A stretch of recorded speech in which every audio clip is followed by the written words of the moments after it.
Grocery पढ़ लें।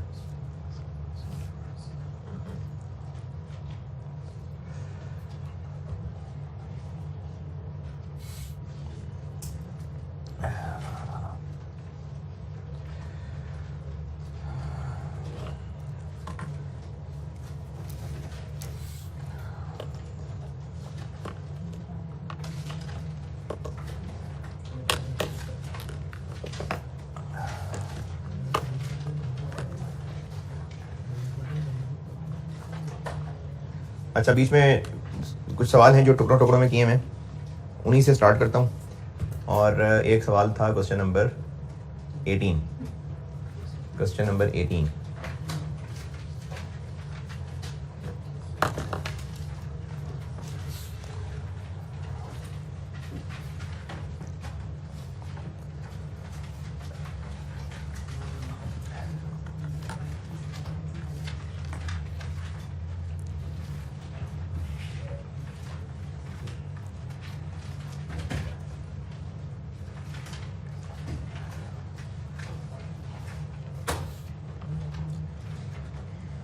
इसका करंट टैक्स एक दफ़ा का जिक्र है, आपने होमवर्क किया था। करंट टैक्स और करंट ईयर भी था, करंट टैक्स और प्रायर ईयर भी था, और डेफर्ड टैक्स मैंने बोर्ड पे किया था। इस सवाल की रिक्वायरमेंट टैक्सेशन का नोट। क्वेश्चन नंबर 18, टैक्सेशन का नोट। ये चूंकि वर्किंग में कर चुके हुए हैं, ये तो वहीं से उठा के देख लेते हैं। एक था फॉर करंट ईयर और एक था फॉर प्रायर ईयर।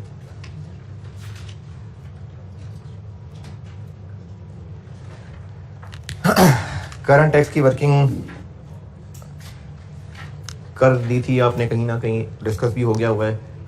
तो current tax for current year था 26.6। फिर इसमें एक current tax for prior year था, जो टैक्स वालों ने पिछले ईयर्स के मसले उठाए थे। उसमें से एंटरटेनमेंट वाला तुमने मान लिया था, रिपेयर वाले पे लड़ने का फैसला किया था।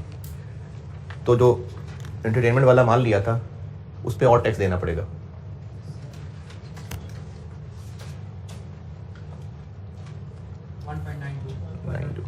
ये हो गया करंट टैक्स 28.52।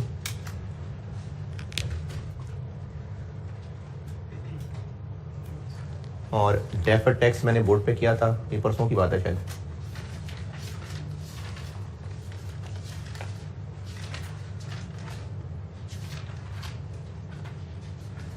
ये पता नहीं खाली किया था।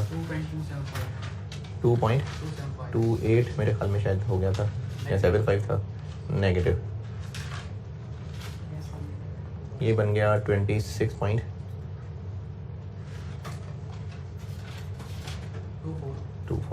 ये टोटल टैक्स एक्सपेंस है। अब जो भी पिछली क्लास में सिखाया था रिलेशनशिप, बल्कि तो जगह कम है, इधर करता हूँ। इसी के नीचे ही आ रहा होगा वो, लेकिन मैं यहाँ कर देता हूँ।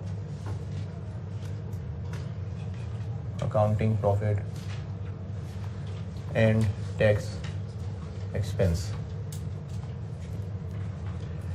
इसको सॉल्व करने का तरीका कि अकाउंटिंग प्रॉफिट लिखें 80, इस पे लगा दें टैक्स रेट 32%। कितना? 25.6। एक तो ये आ जाएगा, ये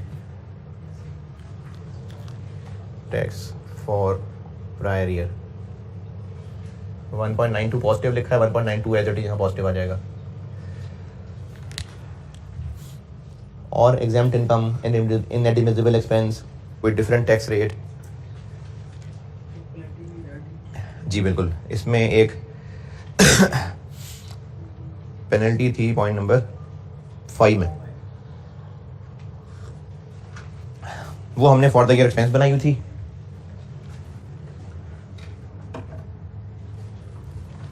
जबकि टैक्स वालों ने उस पर डिडक्शन कभी नहीं अलाउ करनी, तो उस पर टैक्स रेट लगा के एड लेस। कितनी थी पेनल्टी? 1.32। और कोई एग्जेम्प्ट इनकम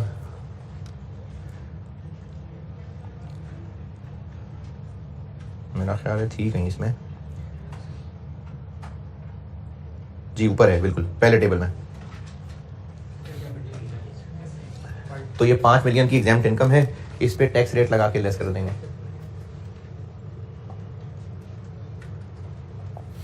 5 मिलियन पे 32%, 1.6।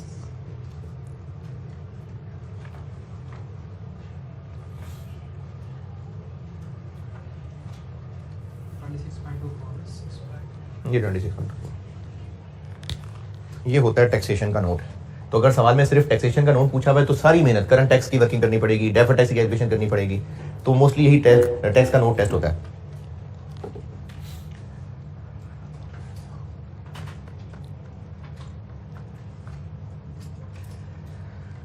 चलिए नए सवालों को हट डालते हैं।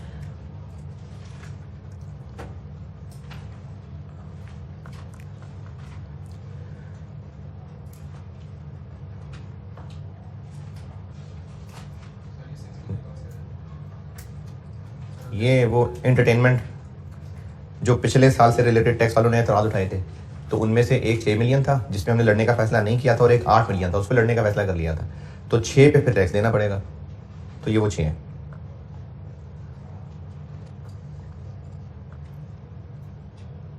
चलें नए सवालों में से करते हैं। क्वेश्चन 24 पढ़ लें। क्वेश्चन 24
अब ये ना तकरीबन 2017 से इसने ये CFAP के सवालों को उठा के ना, तो उन्हीं को थोड़ा बहुत सिलेबस का बना के पूछना शुरू कर दिया। स्टाइल थोड़ा सा ऊंचा लगेगा आपको सवालों का, है? अच्छा फिर आप काबिल लोग हैं और शायद बड़ा ज़बरदस्त पढ़ा दिया इसका मतलब। फिर क्वेश्चन नंबर 24। अच्छा पहले मैंने अभी सोचा था कि पीछे किए हुए 1-2 सवाल और इस तरह करा दूं, लेकिन टूटे फूटे सवालों से बेहतर है फुल फ्लैश सवाल ही करें शुरू से। अब इसमें सवाल की रिक्वायरमेंट है, ए नोट बनाना है टैक्स का, यानी ये लेकिन इसके लिए करंट टैक्स सारा निकालना है, डेफर्ड टैक्स सारा निकालना है, और डेफर्ड टैक्स निकालने की मेहनत में पार्ट बी भी हो जाएगा। यानी अगर देख के लगे कि पार्ट ए 9 नंबर, बस 9 नंबर, इतनी सारी मेहनत, तो पार्ट बी इसी मेहनत के अंदर ही हो जाएगा। पार्ट बी में कहा हुआ है कि हर डिफरेंस के लिए डीटीएल जिस पे बनता है डीटीएल बताएं, डीटीए बनता है जिस पे डीटीएल बताएं। तो ये वैसे भी हमने तो वर्किंग करनी ही थी, तो ये इसका मतलब 17 नंबर का के लिए सवाल है। तो करंट टैक्स की वर्किंग करनी है, उससे ये निकलेगा, डेफर्ड टैक्स की वर्किंग करनी है, उससे ये भी निकलेगा, और पार्ट बी भी सॉल्व होगा। करंट टैक्स की वर्किंग करते हैं। अच्छा, ए रिक्वायरमेंट है नोट, तो अच्छी प्रेजेंटेशन ये है कि शुरू यहां से हो, क्योंकि नोट अलग पता चले ना, तो वरना फिर आपकी वर्किंग्स के अंदर ये ऐसा छुप जाएगा कि एग्जामिनर को नोट नहीं नजर आएगा। तो बेहतर प्रेजेंटेशन है कि नोट से स्टार्ट करें, और ये जैसा भी सवाल हो, मेरे ख्याल में एक पेज के ऊपर ये आराम से आ जाएगा। दूसरे पेज से वर्किंग शुरू कर दें, करंट टैक्स निकालते हैं। ये मैंने अब शुरू किया है। क्वेश्चन नंबर कौन सा? 24। करंट टैक्स की वर्किंग करते हैं।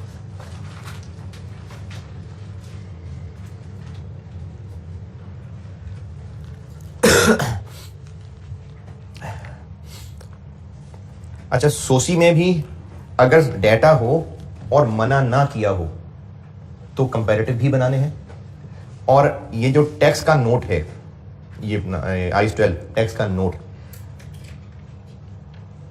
डेटा हो और मना ना किया हो तो कंपैरेटिव भी बनाना है। सोसी में भी ये बात बताई हुई है, और IAS 12 में कह रहा हूं कि अगर आपको टैक्स का नोट मांगा हुआ है, डेटा है और मना नहीं किया कंपैरेटिव, तो बाय डिफॉल्ट कंपैरेटिव भी रिक्वायर्ड है। तो इस सवाल में 2020 का हम सवाल सॉल्व कर रहे हैं, लेकिन डेटा नहीं है, 19 का डेटा नहीं है। कहाँ है? पॉइंट नंबर 1 तो नहीं है ना, शुरू ही नहीं हो सकता काम, तो इसलिए बस सिर्फ 2020 करना है। पीबीटी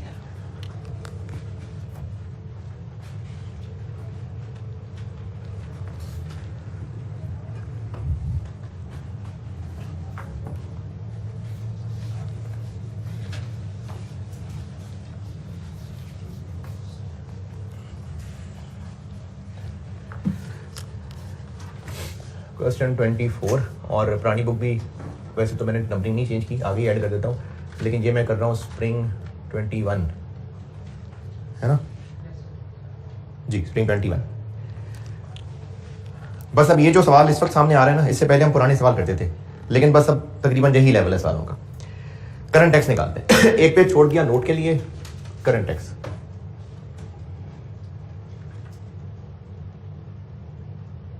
पीबीटी यानी अकाउंटिंग प्रॉफिट कितना? 1270। पॉइंट नंबर 2, अकाउंटिंग डेप्रिसिएशन हम ऐड किया करते हैं, टैक्स डेप्शन करते हैं लेस। इसमें अकाउंटिंग डेप्शन भी नहीं बताई, टैक्स डेप्शन भी नहीं बताई, बस इतना कहा है कि अकाउंटिंग डेप्शन टैक्स डेप्शन से इतनी ज्यादा है। तो चूंकि ये अकाउंटिंग डेप्शन है जो ज्यादा है, तो उसको अकाउंटिंग डेप्शन मान लें। अगर कहा होता कि टैक्स डेप्शन ज्यादा है, तो टैक्स डेप्शन वाला ट्रीटमेंट कर देते। तो ये अकाउंटिंग डेप्शन ज्यादा है, इसलिए ये ऐड कर देते हैं। कितनी?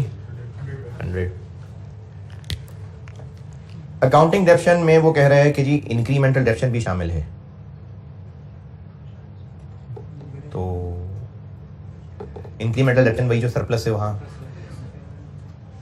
तो फिर निकाल लें। मैं दोबारा बताता हूं, एसेट रिवैल्यूएशन मॉडल पे है, एसेट की वैल्यू रीवैल्यू अपवर्ड हो गई हुई है, और जो अकाउंटिंग डेप्शन आ रही है वो रीवैल्यूड अमाउंट पे है। अब बोला तो कुछ भी नहीं, तो इस कुछ भी नहीं करना 40 का। लेकिन जब एक एसेट रीवैल्यू हो गया, उसकी डेप्रिसिएशन रीवैल्यूड अमाउंट पे कैलकुलेट होगी, तो वो ज्यादा ही कैलकुलेट होगी, उसके अंदर इंक्रीमेंटल भी छुपी होगी, तो बस छुपी हुई तो छुपी हुई। हम तो एड बैक कर ही रहे हैं अकाउंटिंग डेप्शन, हम तो अकाउंटिंग डेप्शन कर ही रहे हैं ना, उसमें जो मर्जी शामिल हो, हम तो कर ही रहे हैं एड बैक, तो इसलिए 40 का कुछ भी नहीं करना। 1 जनवरी 19 को, अच्छा ये कैरिंग अमाउंट और टैक्स बेस वाली बात आ गई, ठीक है छोड़ देते हैं, ये डेफर्ड टैक्स में आ जाएगी। पॉइंट नंबर 3, 31 दिसंबर 20 की लायबिलिटीज में पहला बुलेट पॉइंट, इसमें 100 मिलियन ऐसा शामिल है जो पिछले 3 साल से, जो मोर देन 3 साल पुराना है, और टैक्स वाले कहते हैं कि बस किस्सा खत्म करो और उसको इनकम बनाओ। तो फिर ऐड कर देते हैं। कितना? 100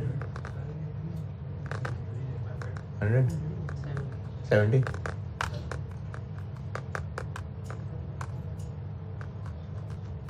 अच्छा ये मैं रिपीट कर दूं कि ये वो लाइबिलिटीज़ हैं जो हमारी बुक्स में लाइबिलिटीज़ ही हैं, हम नहीं इनकार कर रहे हैं उनको पैसे देने से, टैक्स वाले उसको इनकम मानने को तैयार हैं। तो टैक्स वालों ने इनकम मानना है तो हम भी लाइबिलिटीज़ में से निकाल दें, या हमारी बुक्स में रहेंगी लाइबिलिटीज़, हमारी बुक्स में रहेंगी। अब तो 100 क्या कर दो,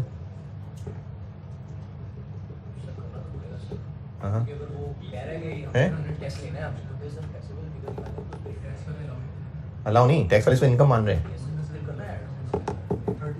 30 करना है।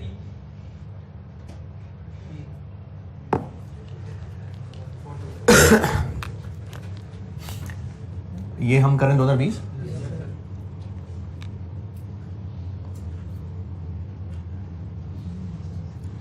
2020, के एंड पे हमारी लाइबिलिटीज, मैं ऐसी खुद ही कह रहा हूं 430 मिलियन, ये अभी खुद देखा मैंने। इन 430 में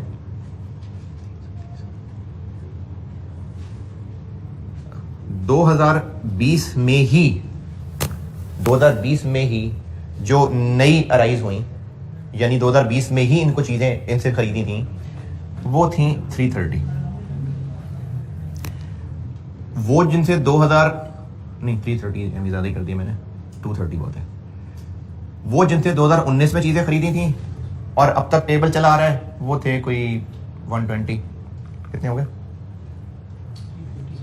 350, कितना रह गया, नहीं ये भी ज्यादा हो गया, 50 बहुत है, कितना हो गया 280, कितना रह गया 150। 2018 में जिनसे चीजें खरीदी थी ये थी, एक मिनट में शायद ये वैल्यू चेंज करूं, 30 और 2017 70, कितना बना टोटल,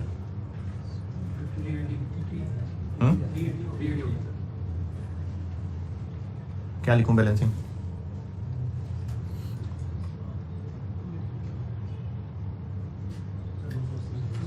बस।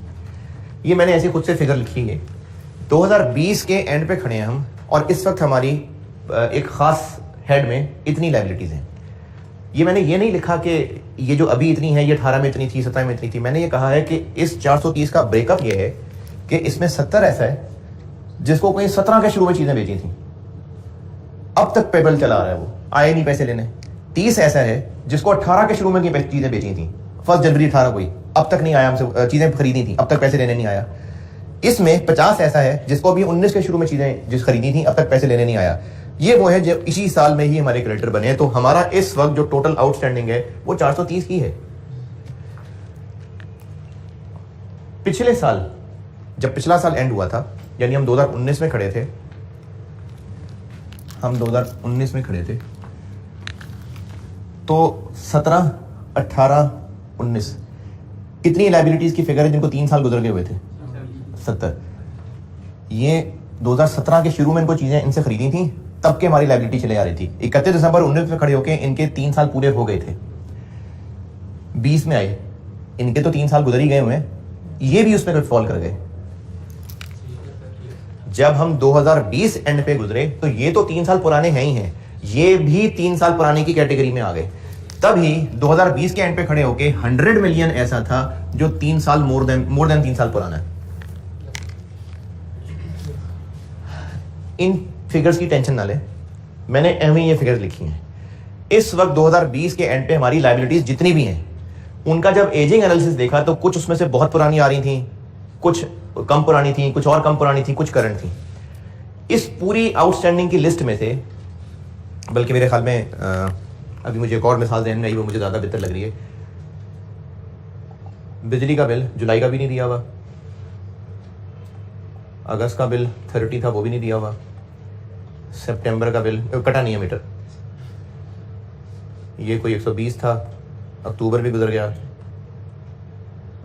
ये कोई 70 था, 80 था, नवंबर भी गुजर गया, नहीं काट रहे बिल, 175। इतने महीने हो गए, ये बिल अभी तक हमारे पेबल चले आ रहे हैं। अभी हम खड़े हैं, जब हम खड़े थे सितंबर एंड पे, अक्टूबर एंड पे, ये सारे अभी तक नहीं दिए हुए। कौन सा बिल था जिसको दिए हुए 3 महीने से ऊपर हो गया था? जुलाई वाला। जब 1 महीना और गुजरा तो इस कैटेगरी में ये भी कवर हो गया।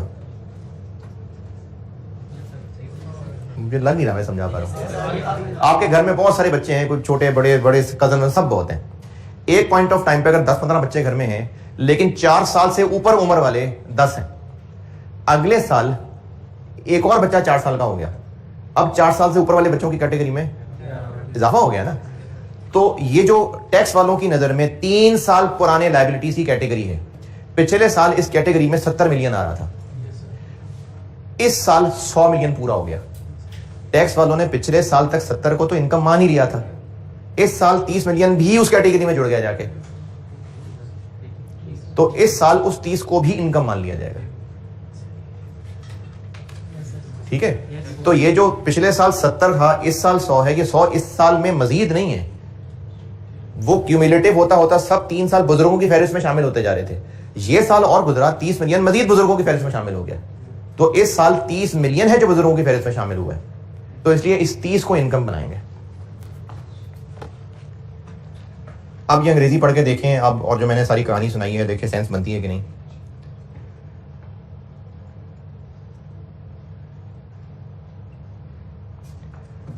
क्योंकि लायबिलिटी एक क्लोजिंग बैलेंस का कॉन्सेप्ट है, फॉर द ईयर चीज नहीं है, तो ये 100 क्लोजिंग बैलेंस बताया हुआ है। तो पिछले साल तक ये 70 मिलियन था, इस साल ये आउटस्टैंडिंग बढ़ते 100 तक पहुंच गया, जो 3 साल पुरानी वाली कैटेगरी में फॉल कर गए। तो इस साल मजीद नया बुजुर्ग कौन आया जिसको 3 मिलियन देने थे हमने, यानी 30 मिलियन मजीद पेएबल, वो इस बुजुर्गों वाली लिस्ट में शामिल हो गया। हाँ, टोटल मैंने कहा ना हमारी कुछ 400-500 मिलियन है, लेकिन इनकी जब एजिंग एनालिसिस किया तो कुछ नई थी, कुछ पुरानी थी, कुछ बहुत पुरानी थी। अब जब अगले साल जाएंगे ना, ये भी बुजुर्गों में शामिल हो जाएगा, जब और अगले साल जाएंगे ये भी बुजुर्गों में शामिल हो जाएगा। तो पिछले साल बुजुर्ग 70 मिलियन, इस साल वो 100 मिलियन तक पहुंच गए, तो 30 मिलियन के नए बुजुर्ग शामिल हुए। अच्छा, ये आते ही 3 साल पुराने नहीं हो गए, पिछले साल के 2 साल पुराने थे, अब वो 3 साल पुराने वाले कैटेगरी में आया। तो इस साल में 30 मिलियन है जो इस कैटेगरी में अब फॉल किया है, उसको इनकम बनाएंगे।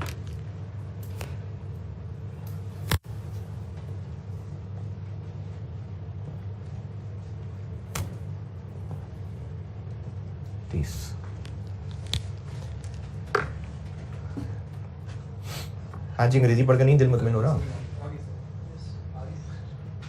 नहीं इत्मीनान नहीं है चेहरे में।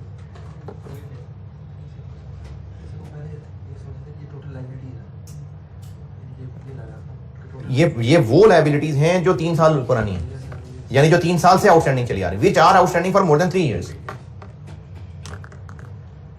दूसरा बुलेट पॉइंट, अनअर्न्ड कमीशन इस साल इतना है, पिछले साल इतना था, और ये कुछ अर्सा पहले एक बात बताई थी कि बीडी पता है, सीडी पता है, ना रसीद पता ना इनकम पता, तो बैलेंस जिस साइड पे आ रहा है वैसे कर लें।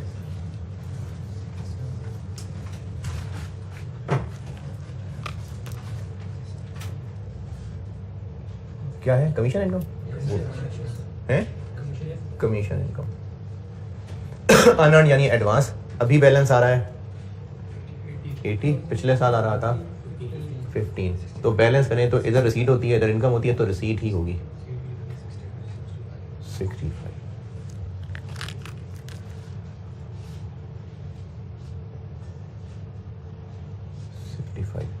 उस साइड पे निकलता है तो कमीशन इनकम होती है और लेस कर देता है। Point number 4, interest accrued, payable receivable, receivable. अगला सेंटेंस पढ़ें, तो ये रिसीवेबल है, तो इंटरेस्ट रिसीवेबल का ओपनिंग बैलेंस है, क्लोजिंग बैलेंस है, इनकम है, रिसीट निकल आएगी।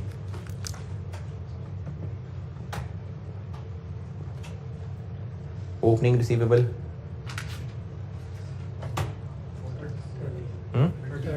क्लोजिंग रिसीवेबल कितना 40, और क्या दिया हुआ है इनकम, तो रिसीट निकल आएगी 45। तो interest income less, interest income 55 less. अच्छा, रिसीट मैं बिल्कुल ऐड कर देता, लेकिन इसका टैक्स रेट अलग है, तो जब नीचे नॉर्मल रेट लगाने लगेंगे तब बाद में इस पर रेट लगा देंगे। ठीक है, रिसीट ऐड ही करनी थी, लेकिन टैक्स रेट डिफरेंट लगना है ना उस पर, तो फिर अभी ऐड नहीं करते, क्योंकि डिफरेंट रेट वाली चीज़ को फिर यहाँ से निकालना जो था, तो बस ठीक है बाद में कर लेंगे, रेट लगा लेंगे। ऐड करें फिर दोबारा निकाल दें तो डिफरेंस किसका? नहीं, मैं करंट टैक्स कैलकुलेशन ही की बात कर रहा हूँ। करंट टैक्स कैलकुलेट करते हैं हम प्रॉफिट बिफोर टैक्स से टैक्स प्रॉफिट तक पहुंच रहे हैं। जो आंसर टैक्स प्रॉफिट का आएगा उस पर हम लोग लगा देंगे 30%, लेकिन सारा तो 30 पे नहीं टैक्स होना ना, इंटरेस्ट 20 पे होना है। तो करंट टैक्स के 2 टुकड़े करने पड़ेंगे, नॉर्मल वाला अलहदा और सेपरेट ब्लॉक अलहदा। हाँ चलो ठीक है, करते हैं ऐसे करते हैं। पॉइंट नंबर 5, डोनेशन है 50 मिलियन की और हमने यकीनन इसको एक्सपेंस बनाया हुआ है। टैक्स वाले से इतने खुश होते हैं कि वो डबल अलाउ कर देते हैं। Donation is allowed in tax bye 200% of actual amount. तो हमने एक्सपेंस तो ऑलरेडी बनाया ही हुआ है, टैक्स वाले इसको डबल अलाउ करेंगे तो मजीद लेस कर देते हैं।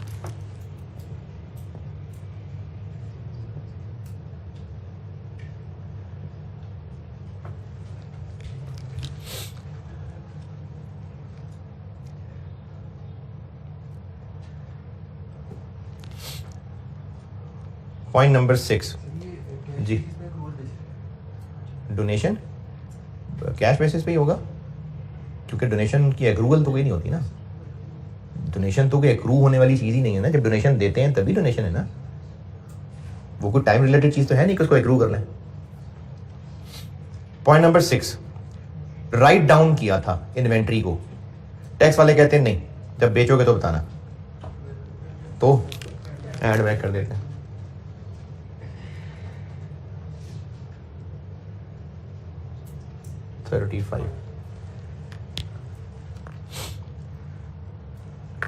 Point number 7, fair value through OCI की इन्वेस्टमेंट है और 65 मिलियन का गेन है। टैक्स वाले कहते हैं जब बेचोगे तो बताना, तो कुछ नहीं करें। ये OCI आइटम है, हम तो प्रॉफिट की कैलकुलेशन कर रहे हैं, तो कुछ भी नहीं करेंगे। डेफर्ड टैक्स में करेंगे, यहां कुछ नहीं करेंगे। और बस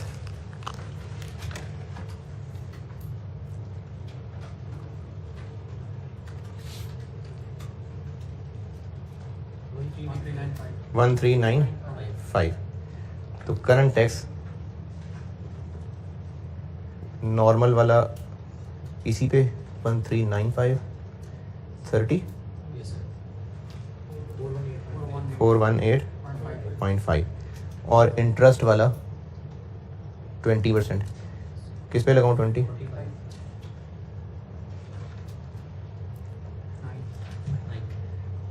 तो current tax for current year हो गया 427.5। ये हो गया current tax for current year.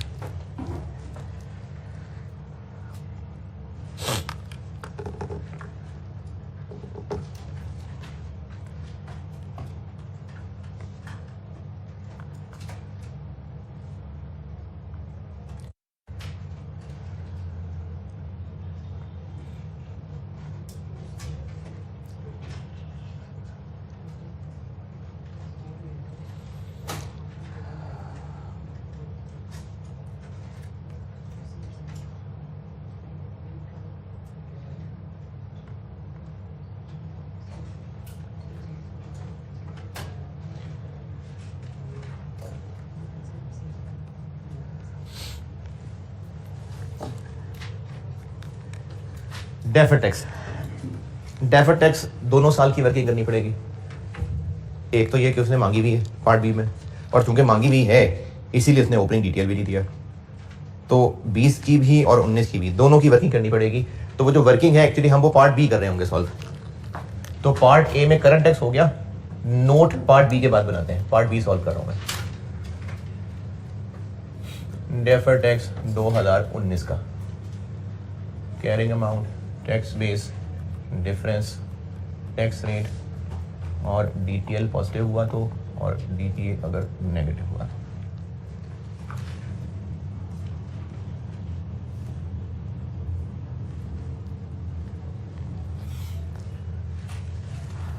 क्या क्या एसेट्स हैं जी? PP पीपी का इसमें एक बड़ा अच्छा पॉइंट है, और ये कुछ दफा टेस्ट हो चुका हुआ है पॉइंट, इधर समझे जी। ये मैं ऐसी कुछ फिगर दे रहा हूं, ये इसमें से कोई भी फिगर सवाल की नहीं, मैं एम खुद फिगर दे रहा हूं। पीपी का कैरिंग अमाउंट का ओपनिंग बैलेंस था 500, टैक्स बेस था 370, डेप्रिसिएशन अकाउंटिंग में हुई चार्ज 40, टैक्स वालों ने अलाउ कर दी 56, जो एसेट बिका उसकी अकाउंटिंग की बुक वैल्यू 10 थी, टैक्स WDV उसकी 7 थी, एडिशन हुई 18, क्लोजिंग देखें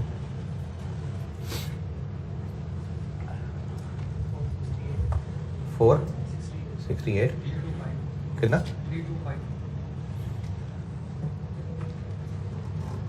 कितना है टैक्सेबल डिफरेंस?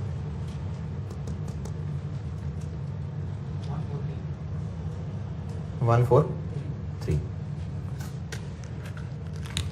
अच्छा, आप एक काम ये करें कि दिस माइनस दिस करें, 130 पॉजिटिव, दिस माइनस दिस करें, positive negative, this minus this positive, -40 minus 56, तो -40 plus 56 plus 16, this minus this,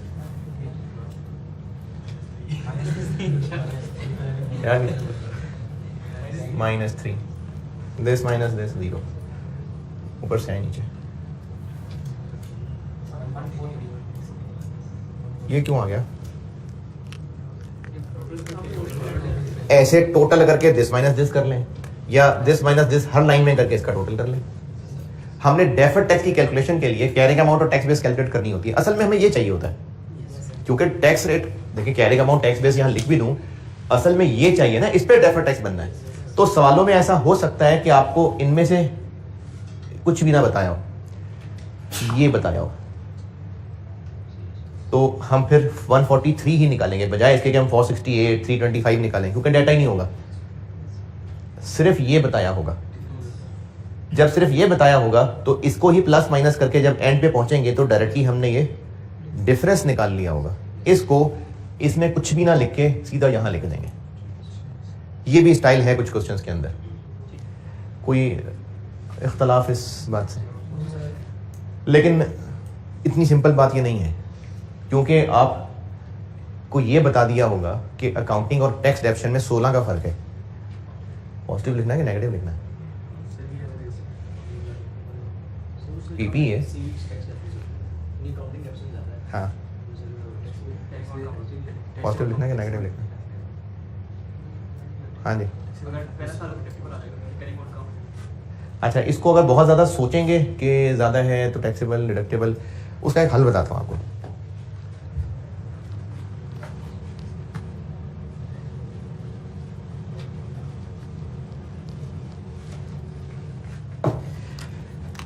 ये जो अभी यहाँ डाटा लिखा हुआ था, अरे ये तो नोट भी नहीं किया होना किसी ने, चलो, ये 500 था, ये 370 था, ये 40 था, ये 56 था, ये 10 था, ये 7 था, ये 18 था, है? हाँ, ये था। अब आपको क्वेश्चन में ये नीली फिगर ऑन है ना कैमरा? क्वेश्चन में आपको ये नीली फिगर्स नहीं बताई होंगी, आपको इनके डिफरेंस बताए होंगे। आपको कहा होगा कि साल के शुरू में टैक्सेबल डिफरेंस था 130 का, टैक्सेबल डिफरेंस था। पॉजिटिव लिखूं नेगेटिव लिखूं? पॉजिटिव। फिर आपको बताया होगा कि टैक्स डेप्रिसिएशन एक्सीड बाय 16। अब इस 16 को पॉजिटिव लिखना है कि नेगेटिव लिखना है, इस टेंशन में डलने की बजाय आप ये करें कि टैक्स डेप्शन ज्यादा है ना 16 से, यहां 16 लिखते हैं। फिर आपको बताया जाएगा कि जो एसेट बिका उसकी अकाउंटिंग बुक वैल्यू टैक्स से 3 ज्यादा थी, तो अकाउंटिंग ज़्यादा थी ना, यहाँ लिख रहे हैं। और एडिशन नहीं बताई होगी, ज़रूरत ही नहीं बताने की, वो तो बराबरी होगी। अब आप ये डिफरेंस वाला कॉलम कैसे निकालते होते हैं? Carrying amount minus tax base, तो करें this minus this plus 16, this minus this -3, तो क्लोजिंग 143। आपको सवाल में डिफरेंसेस बताए होंगे तो उसमें प्लस माइनस में कंफ्यूजन होती है। वैसे तो कोई डायरेक्ट प्लस माइनस सोच के ठीक कर रहा है तो सही है, लेकिन नहीं सब कर पाते प्लस माइनस सही। तो उसका मैंने हल बताया है कि जो फिगर ज्यादा कही हुई है कि अकाउंटिंग की WDV ज्यादा है तो वो लिख लें, इसको छोड़ दें। टैक्स डेप्शन ज्यादा है तो इधर लिख लें, उसको छोड़ दें। और फिर दिस माइनस, क्योंकि carrying amount minus tax base किया करते हैं, तो दिस माइनस दिस करके देख लें कि प्लस साइन आता है कि माइनस साइन आता है। तो इस सवाल में आपको PPE की कैरिंग अमाउंट और टैक्स बेस नहीं बताई, डिफरेंसेस बताए हैं। जी जी हाँ, डेप्शन तो लेस ही करते हैं ना, आप नहीं कहा तो ब्रैकेट लगाए। हाँ, तो डेप्शन लेस होती है ना, बुक वैल्यू ओपनिंग है, एडिशन ऐड होगी, डेप्शन लेस होगी, डिस्पोजल लेस होगी। ये तो वो वाला ब्रैकेट और विदाउट ब्रैकेट था। PPE की कैरिंग अमाउंट और टैक्स बेस नहीं पता, डिफरेंसेस पता है, तो हम डायरेक्टली डिफरेंसेस, ओपनिंग क्या था जी, ये पॉइंट 1 या 2 में बताया है, 2 में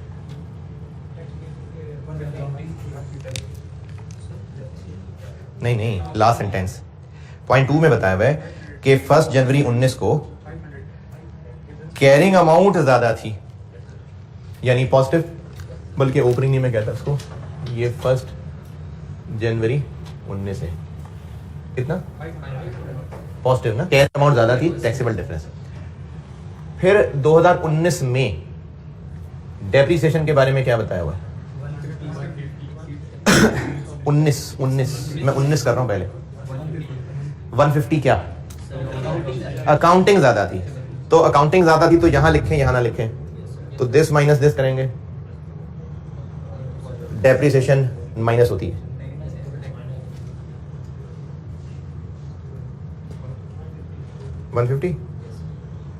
दिस माइनस दिस माइनस में ही आएगा। डेप्रिसिएशन PP में माइनस ही होती है ना, तो दिस चूंकि अकाउंटिंग ज्यादा थी तो इधर कॉलम लिख लेगा, टैक्स कहां होता ज्यादा तो इधर लिख लेते। चलो रट्टा लगा है, मुझे आज उसने सारे रूम 1 ही कहा था अवेलेबल है। हाँ AC बंद कर दे।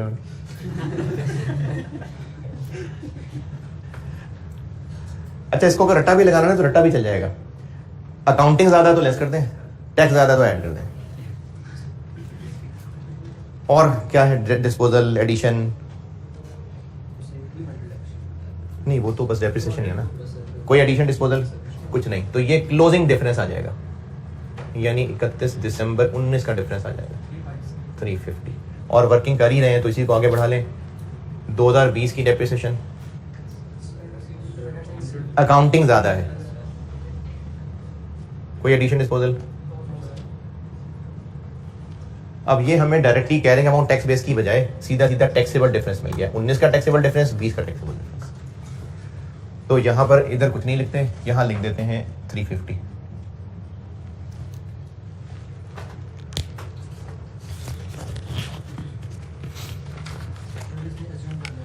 क्या एक को ज्यूम करके दूसरे को कर लें बिल्कुल करें, कोई मसला नहीं, कर लें। यानी अब अकाउंटिंग वाली जो है, अगर वो टैक्स वाली वैल्यू से 500 ज्यादा है तो टैक्स को 1000 मिलियन कह दें, उसको 1500 मिलियन कह दें, ठीक है, कोई मसला नहीं। पॉइंट नंबर 3, बुजुर्ग लायबिलिटीज। इसको मैं बस जस्ट अदर लायबिलिटीज कह देता हूं। कितनी थी बुजुर्ग लायबिलिटीज 2019 में? 70। और इनकी टैक्स बेस 0। ये टैक्स बेस पढ़ाते हुए ये बताया भी था, एक तो याद कर लें, दूसरा मैंने फार्मूले से भी बना के दिया था, कैरिंग अमाउंट माइनस, अगर कल को ये पैसे देने पड़ गए तो डिडक्शन नहीं मिलेगी, आज टैक्स वालों ने कहा ऐशी करो, इनकम है तुम्हारी, तो कल अगर वापस करने पड़ गए तो आज इस लायबिलिटी को उन्होंने कहा बस किस्सा खत्म, इनकम है तुम्हारी, तो अगर कल को देने पड़ गए फिर आ गया वो जिंदा हो गए तो मिलेगी ना डिडक्शन, तो कैरिंग अमाउंट माइनस इसकी डिडक्शन मिल जाएगी, इसलिए टैक्स बेस जीरो। वैसे याद करना है, याद कर लें, ये वाली लायबिलिटीज बुजुर्ग लायबिलिटीज टैक्स बेस जीरो ही होती है। टैक्स बेस की डेफिनेशन से चलना है वो भी ठीक है, टैक्स बेस की डेफिनेशन है वो वैल्यू जो फॉर टैक्स पर्पसेस है, तो टैक्स पर्पसेस के लिए तो लायबिलिटी नहीं है, तो tax base zero.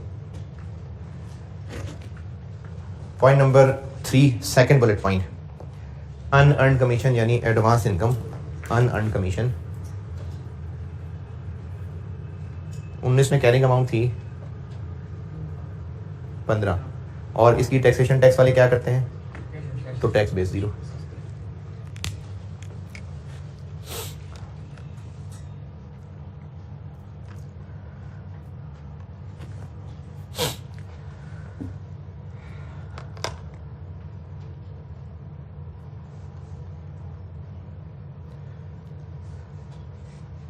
Point number 4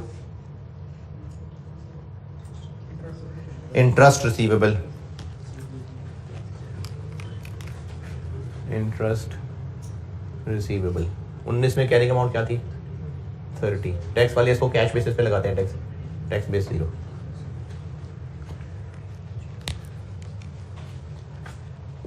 point 5 में एक्सपेंस है, पॉइंट 6 में एनआरवी राइट डाउन, 19 में था नहीं, पॉइंट 7 में ये था ही नहीं, बस 19 में ही था बस।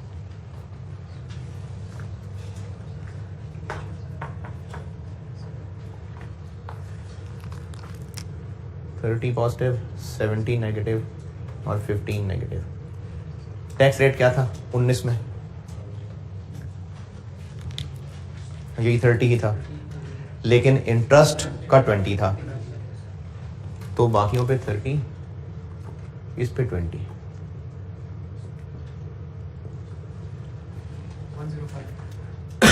105 6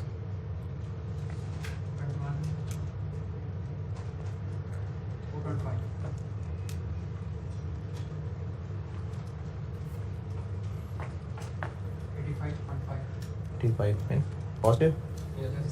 ये 2019 का DTL DTA for each item.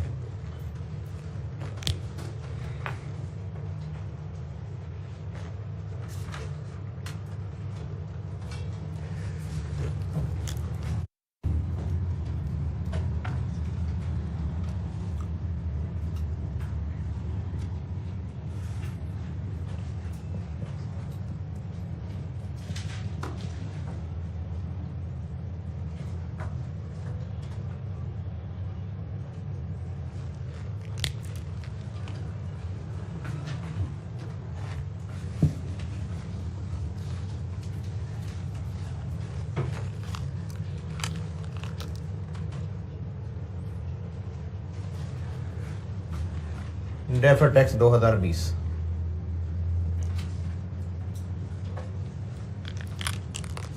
PPE working कर चुके 250,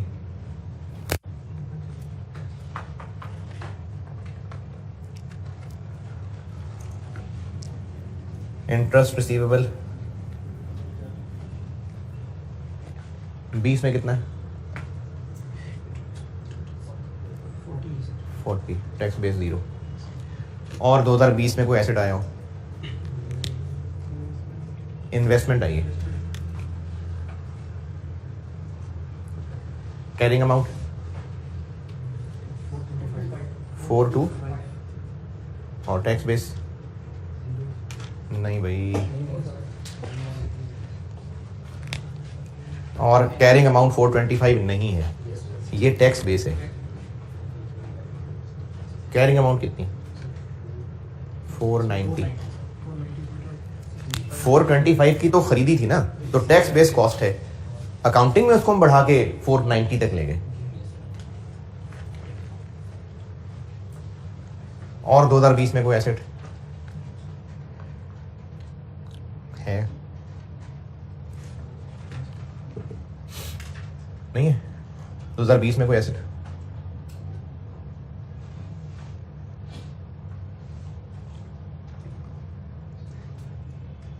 इन्वेंट्री है, पॉइंट नंबर 6। इन्वेंट्री की फिगर नहीं दी हुई, राइट डाउन की फिगर बताई हुई है। तो इन्वेंट्री है तो राइट डाउन किया है ना। देखें, क्लोजिंग स्टॉक है जो राइट डाउन होता है, साल के दौरान थोड़ी राइट डाउन करे जाते हैं चीजें। इन्वेंट्री को साल के एंड पे आके देखते हैं कि लोअर ऑफ कॉस्ट और एनआरवी है, हर रोज थोड़ी लोअर ऑफ कॉस्ट और एनआरवी करते रहते हैं। तो अगर हमने राइट डाउन किया है तो इन्वेंट्री है तो राइट डाउन किया है ना। अब आपको इन्वेंट्री की कैरिंग अमाउंट तो नहीं बताई, लेकिन इतना पता है कि 35 डाउन कर दिया है और टैक्स वालों ने नहीं किया। तो ऐसा भी कर सकते हैं कि कोई सी कॉस्ट अज्यूम कर लें, और ऐसा भी कर सकते हैं कि कैरिंग अमाउंट और टैक्स बेस में डिफरेंस किस चीज का होगा, इसी 35 का ही होगा कि हमने डाउन कर लिया हुआ है, टैक्स वालों ने नहीं किया। तो कैरिंग अमाउंट कम है, टैक्स बेस ज्यादा है। हमने इन्वेंट्री को राइट डाउन कर लिया हुआ है, टैक्स वालों ने नहीं माना, वो कॉस्ट भी रखे हुए हैं, तो हमें डायरेक्टली डिडक्टेबल डिफरेंस ही पता चल रहा है।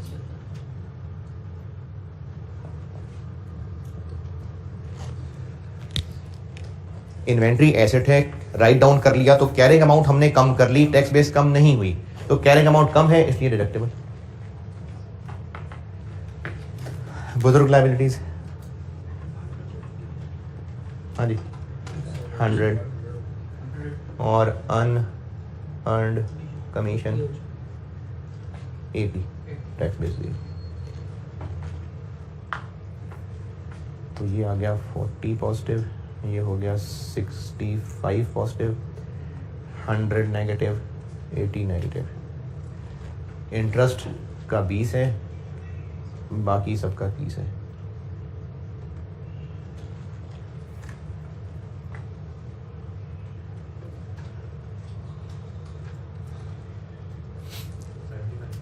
$75, 8,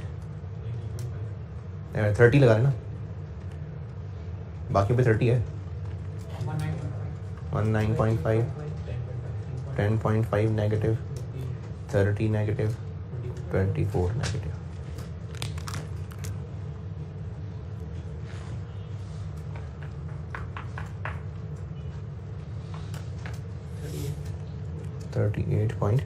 बस 38।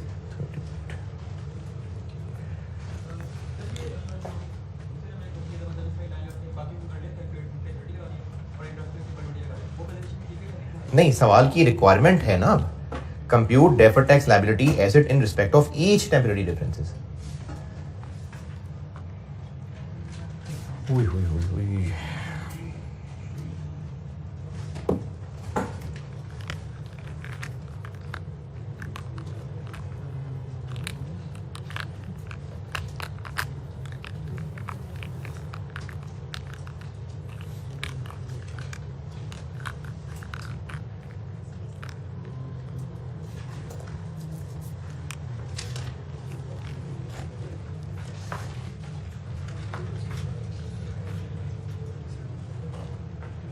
इनमें बताएं, कुछ पूछना है तो फिर मैं टैक्स नोट बनाता हूँ।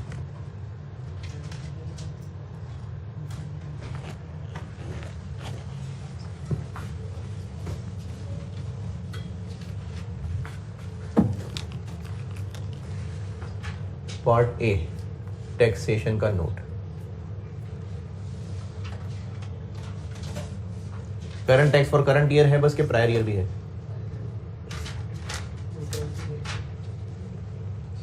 427.5। पिछले साल टैक्स रेट कोई और तो नहीं था, तो बस पे डेफर्ड टैक्स भी एक ही है, और डेफर्ड टैक्स निकाल लेते हैं।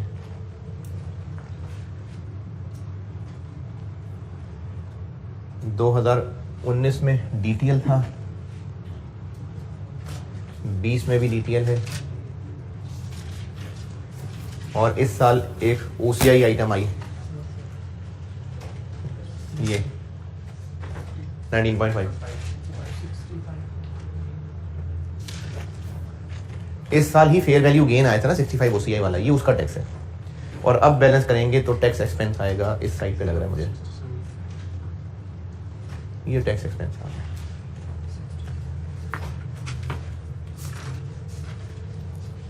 $67 नेगेटिव, और ये बन गया 3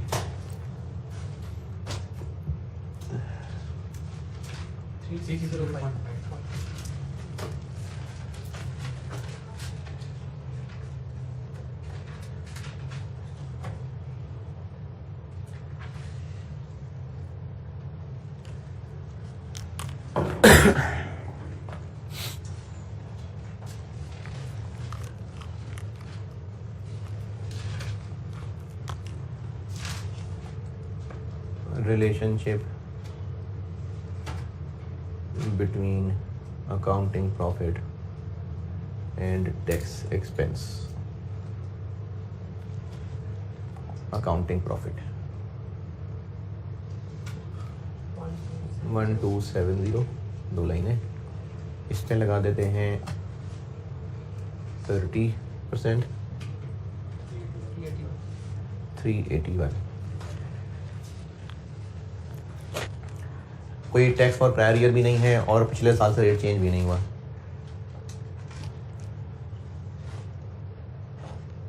जी बताएं और क्या क्या करूं। कोई एग्जेम्प्ट इनकम है, कोई इनएडमिसिबल एक्सपेंस है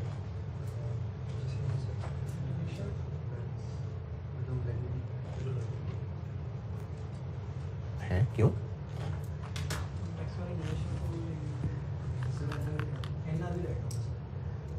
तो वो इनएडमिसिबल वाले में आ जाएगा। हाँ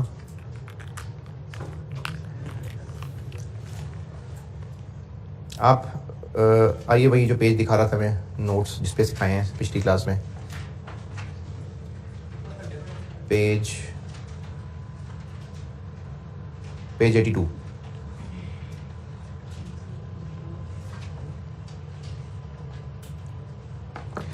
ये जो मैंने लिखा हुआ है इनएडमिसिबल एक्सपेंसेस वाली फिगर, उसके साथ 2 मकड़ियाँ बनाई हैं और वो 2 मकड़ियाँ नीचे बता रही हैं कि वो क्या हैं। देखें ये जो हम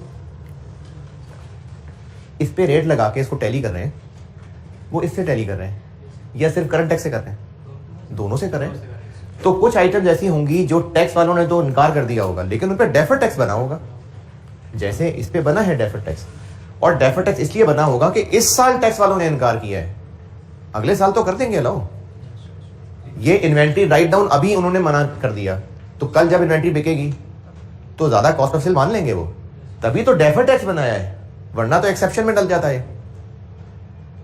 जिन आइटम्स पे डेफर्ड टैक्स भी कैलकुलेट कर लिया है, मतलब उस पे हो गया टैक्स कैलकुलेट, वो नहीं आएगा इधर।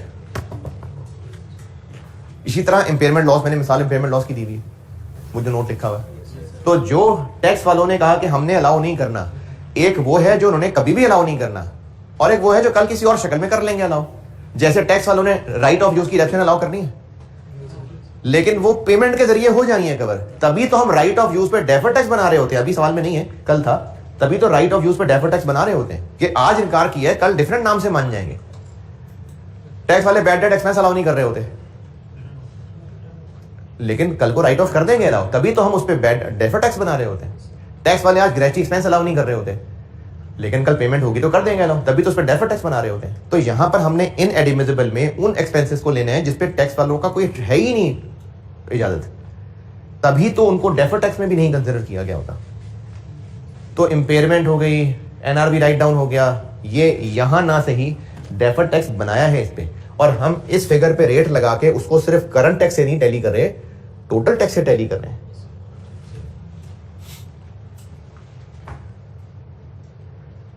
तो अगर कोई ऐसी आइटम है भी जो आपको बज़ाहिर लग रहा है कि तो टैक्स वालों ने नहीं माना, जैसे एनआरबी राइट डाउन था, लेकिन डेफर्ड टैक्स में हो तो गई वो कवर। अभी मैं उसकी एनआरबी राइट डाउन की बात कर रहा हूं।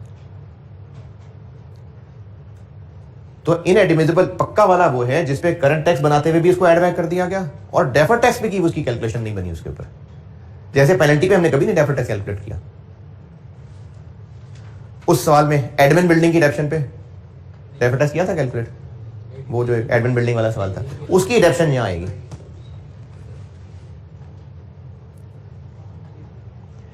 अब बताएं डोनेशन, डोनेशन हमें बैठे बिठाए एक्स्ट्रा बेनिफिट दे दिया, हमने तो एक्सपेंस एक ही दफा माना हुआ है ना, टैक्स वाले तो डबल अलाउ कर रहे हैं उसको, तो उसका टैक्स भी हमें यहां पर लिख के लेस करना पड़ेगा।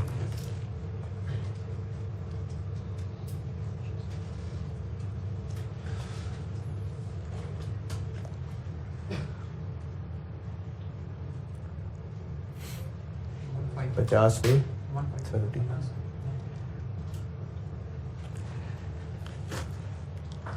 सवाल कितने नंबर का है? ये 17 नंबर का नहीं होगा, इसलिए ये नहीं समझना गाइस, तो समझ नहीं आया। करंट टैक्स कर लिया कैलकुलेट, डेफर्ड टैक्स कैलकुलेट कर लिया, ये 3 नंबर का होगा मुश्किल से।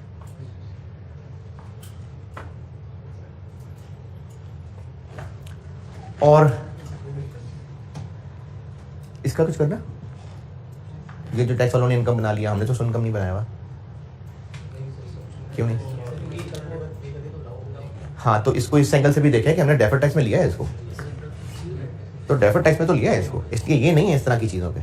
यहाँ पर वो चीज़ें आनी हैं जिनको ना ही करंट टैक्स में लिफ्ट कराई गई है, ना ही डेफर्ड टैक्स में लिफ्ट कराई गई है expense for the year, income for the year, हमारे प्रॉफिट में रहे हैं, लेकिन ना उनको करंट टैक्स में लिफ्ट कराई है, ना उनको डेफर्ड टैक्स में लिफ्ट कराई है, वो चीज़ें यहाँ पर आनी है। वैसे मुझे लग रहा है मैंने अच्छा जुमला बोल दिया। इसमें ऐसे expense income for the year जो हमने फॉर द ईयर रिकॉर्ड किए हुए हैं, लेकिन ना उनको करंट टैक्स में लिफ्ट कराई जाती है, मतलब परे फेंक दिया जाता है, एड बैक रिवर्स, ना डेफर्ड टैक्स में लिफ्ट कराई जाती है, वो आइटम्स यहाँ आनी है।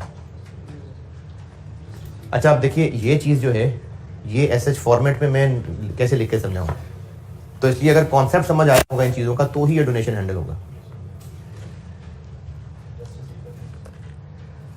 इंटरेस्ट पे 20% लग रहा है और हमने लगा दिया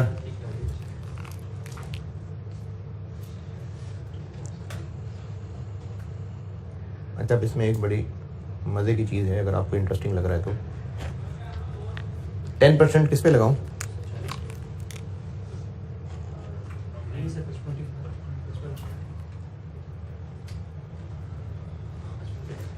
लेकिन टैक्स वालों ने तो 45 पे लगाया 20%। हाँ बिल्कुल, हमने ना इस अकाउंटिंग प्रॉफिट को लेके आगे चलना। टैक्स वालों ने बेशक 45 पे लगाया है, तो बाकी हमने डेफर्ड में कवर कर लिया। ये बात फिर देखिए, जब मैं यहां पर 20 और 30 का रेफरेंस 10% लगाऊंगा, तो इसमें एक कंफ्यूजन जो आती है कि 20% तो इस पे लगा है, तो क्या इस पे 10 लगाना है? नहीं, जो इसमें शामिल है उस पे, क्योंकि हमने वर्किंग यहां से शुरू की है। जब इस पे 30 लग गया, तो इसके अंदर जो इंटरेस्ट शामिल है उस पे 10 लगा के माइनस करना है, क्योंकि टैक्स वालों ने बेशक अभी 45 पे 20 लगाया है, लेकिन बाकी 5 जो है वो इसके अंदर डेफर्ड टैक्स में हो गया कवर। तो इनकम बनाई भी हमने कितनी? 55, बाकी 5 नहीं, बाकी 10।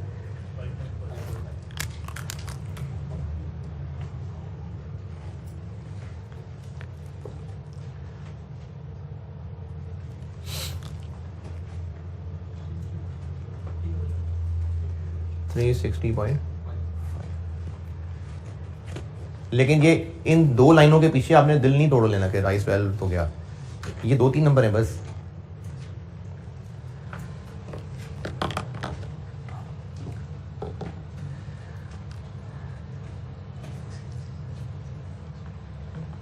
अच्छा, अब ऐसा है कि मैं 2 सवाल तो कम से कम और बोर्ड पे चाहता हूं कि मेरे ही हाथ से सॉल्व हों, कम से कम 2। तो अगर आप कल की क्लास से पहले, मुझे पता है बहुत मुश्किल काम है, आप बहुत क्लासेस ले रहे हैं, लेकिन अगर कोई एक आधा आज कर ले तो आपके हाथ से भी गुजर जाएगा, तो कल डिस्कशन में हो सकता है।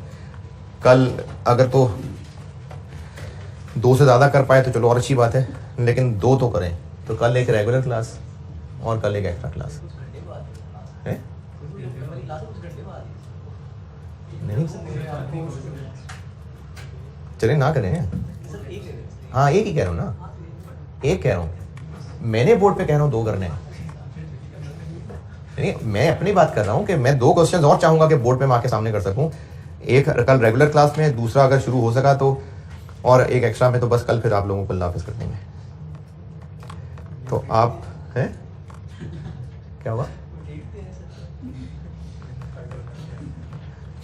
यार, उसमें ना टाइम बड़ा लग जाता है, वरना मैं आपको मटन का कढ़ाई गोश्त खिलाता, लेकिन 2-2.5-3 घंटे लग जाते हैं उसमें,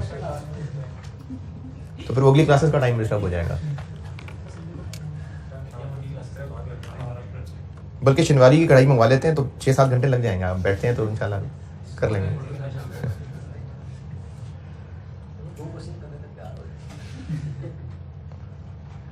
अच्छा जी, हमने 20 क्लास में कर लिया हुआ है, अभी मैंने 24 कराया है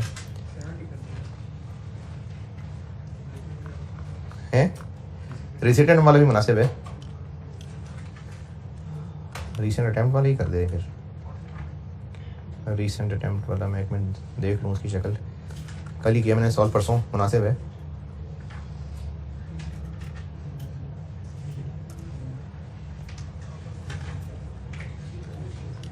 रीसेंट अटैम्प्ट में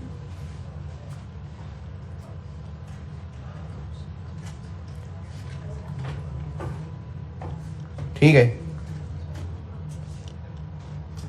रीसेंट अटैम्प्ट बल्कि वो खुद ही कर दूं मैं।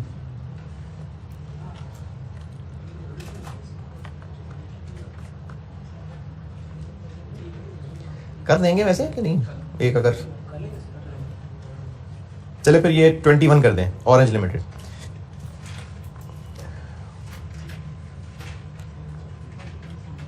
ऑटम 18।